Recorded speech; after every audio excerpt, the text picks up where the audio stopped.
Top quality और consistent performance के लिए सिर्फ सिल्वर पंप। टॉप क्वालिटी और कंसिस्टेंट परफॉर्मेंस के लिए सिर्फ सिल्वर पंप, नाम याद रखना।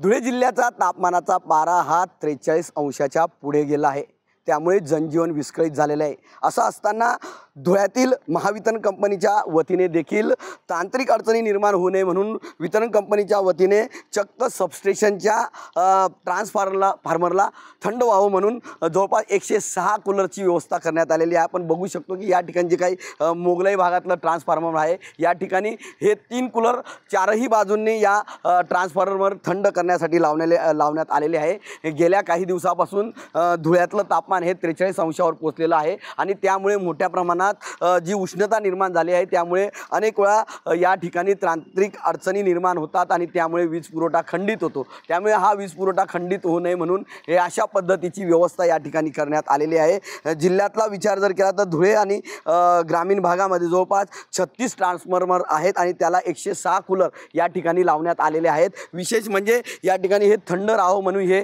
ह्या उपाययोजना केल्या जात आहेत, कारण बऱ्याच वेळा ट्रान्सफॉर्मरमध्ये बिघाड झाली आणि तापमान वाढलं तर बिघाड होऊ शकते आणि त्यामुळे वीज पुरवठा खंडित होतो। त्यामुळे ते होऊ नये म्हणून अशा पद्धतीने या ट्रान्सफॉर्मरला थंडावा निर्माण व्हावा, थंड वातावरण राहावं म्हणून या पद्धतीचा वितरण कंपनीच्या वतीने हा प्रयोग करण्यात येत आहे। मनीष मासोळे, TV9 मराठी, धुळे।